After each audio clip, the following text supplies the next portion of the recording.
নমস্কার, আপনাদের সকলকে আন্তরিক শুভেচ্ছা ও স্বাগত জানাই। আপনারা দেখছেন আজ 4 আগস্টের আবহাওয়ার বিশেষ প্রতিবেদন।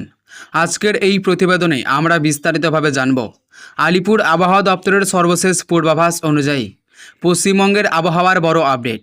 কোন কোন জেলায় ভারী থেকে অতি ভারী বৃষ্টিপাতের সম্ভাবনা রয়েছে, কোথায় বজ্র বিদ্যুৎ সহ দমকা হাওয়া বইতে পারে, কোন কোন জেলায় জল জমার আশঙ্কা রয়েছে এবং আগামী 24 থেকে 48 ঘন্টায় আবহাওয়া কেমন থাকতে পারে, সেই সমস্ত তথ্য থাকছে আজকের এই প্রতিবেদনে।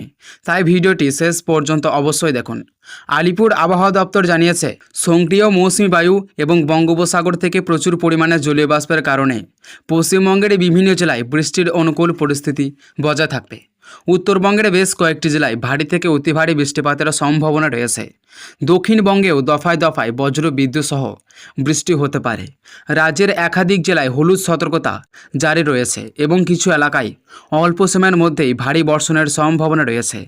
আজ উত্তরবঙ্গের দার্জিলিং, কালিম্পং, জলপাইগুড়ি, আলিপুরদুয়ার, কোচবিহার এবং উত্তর দিনাজপুর জেলায় ভারী থেকে অতি ভারী বৃষ্টিপাতের সম্ভাবনা রয়েছে। পাহাড়ি এলাকায় ভূমিধসের ঝুঁকি, নদী ও ঝোড়ার জলস্তর এবং রাস্তা পিচ্ছিল হয়ে যাওয়ার মতো আশঙ্কা তৈরি হতে পারে। তাই পাহাড়ে যাতায়াতের ক্ষেত্রে বিশেষ সতর্কতা অবলম্বন করার পরামর্শ দেওয়া হয়েছে। দক্ষিণবঙ্গের কলকাতা, হাওড়া, হুগলি, উত্তর 24 পরগনা, দক্ষিণ 24 পরগনা, পূর্ব মেদিনীপুর, পশ্চিম মেদিনীপুর, ঝাড়গ্রাম, পূর্ব বর্ধমান, পশ্চিম বর্ধমান, নদিয়া, মুর্শিদাবাদ, বীরভূম, বাঁকুড়া এবং পুরুলিয়া জেলায় দুপুরের পর থেকেই আকাশ মেঘলা হয়ে বজ্র বিদ্যুৎ সহ হালকা থেকে মাঝারি বৃষ্টিপাতের সম্ভাবনা রয়েছে। কয়েকটি এলাকায় 1 বা 2 দফা ভারী বৃষ্টিও হতে পারে। দমকা হাওয়ার গতিবেগ ঘন্টায় 30 থেকে 40 কিলোমিটার পর্যন্ত পৌঁছাতে পারে। কলকাতা ও তার পার্শ্ববর্তী এলাকায় সকাল থেকেই আকাশে মেঘের আনাগোনা থাকবে।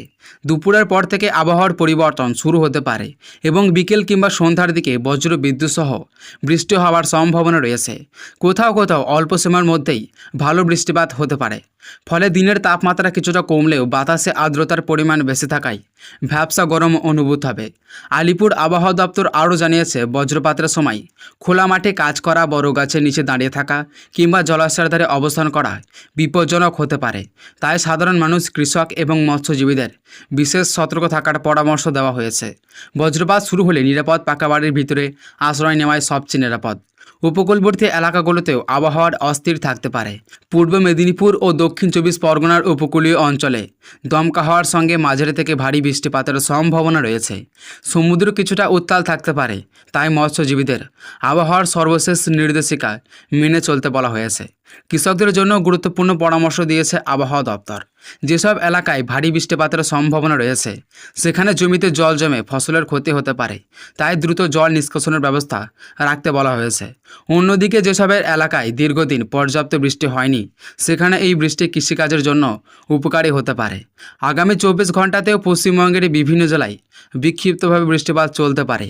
উত্তরবঙ্গে ভারী বৃষ্টির প্রবণতা বজায় থাকবে এবং দক্ষিণবঙ্গেও একাধিক জেলায় বজ্রবিদ্যুৎ সহ বৃষ্টির সম্ভাবনা রয়েছে।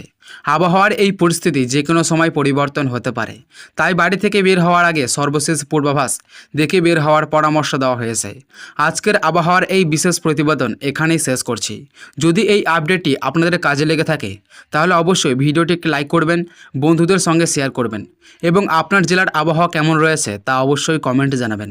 এবং প্রতিদিন পশ্চিমবঙ্গের নির্ভুল ও বিস্তারিত আবহাওয়ার খবর সবার আগে পেতে আমাদের চ্যানেলটি সাবস্ক্রাইব করে পাশে থাকা বেল আইকনটি অন করে রাখবেন। সবাই ভালো থাকুন, সুস্থ থাকুন এবং নিরাপদে থাকুন। ধন্যবাদ।